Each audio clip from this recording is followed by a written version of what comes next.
Bonjour à tous et bienvenue dans ce nouvel épisode de l'UCJcast. Aujourd'hui, j'aimerais vous partager deux passages de la Bible qui nous parlent de l'amour de Dieu. Le premier passage se trouve dans Romains au chapitre 8, versets 38 et 39.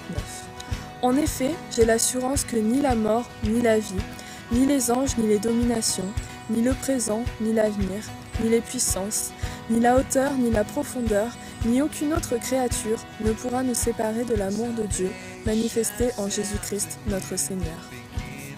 Lorsque nous lisons ce verset, nous pouvons voir l'immensité de l'amour de Dieu. On constate qu'il est infini, sans limite. Nous pouvons alors nous poser la question et nous demander à combien s'élève la hauteur de l'amour que nous lui portons.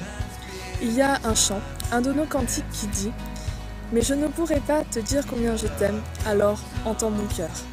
Si Dieu était en train d'écouter notre cœur à cet instant précis, qu'est-ce qu'il entendrait? Est-ce qu'il verrait que l'amour que nous lui portons est immense et inconditionnel? Je vais vous lire un deuxième passage qui se trouve dans Ésaïe au chapitre 43.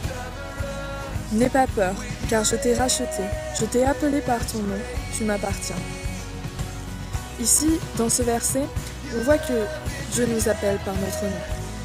Chacun, autant que nous sommes, il nous connaît par cœur. C'est lui qui nous a créés. Et c'est parce qu'il nous connaît dans les moindres détails aussi qu'il nous aime aussi fort. Alors, pour que nous puissions nous aussi lui rendre son amour et avoir une vraie relation avec lui, je pense que nous devons le connaître. Nous devons prier, nous devons le louer, mais nous devons aussi et surtout lire et méditer sa parole. Enfin, lorsque nous aurons appris à le connaître et à l'apprécier, nous pourrons mieux le comprendre. Car Dieu a un plan parfait pour nous. Il souhaite accomplir de grandes choses. Il a des projets pour nous. Mais il nous laisse la possibilité de faire nos choix, de prendre nos propres décisions. Et il nous laisse libres de le suivre ou non.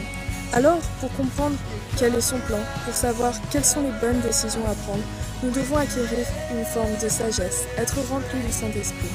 Et ces deux conditions passent par l'amour et par la connaissance de Dieu. Alors, afin que vous puissiez accomplir de grandes choses, que vous puissiez servir Dieu du mieux que vous pouvez, je vous encourage à lire la parole, à prier et à construire une relation unique et privilégiée avec notre Seigneur. Voilà, c'est tout pour aujourd'hui. Je vous donne rendez-vous la semaine prochaine pour un tout nouvel épisode. En attendant, n'hésitez pas à poser des questions ou proposer des thèmes en laissant un commentaire.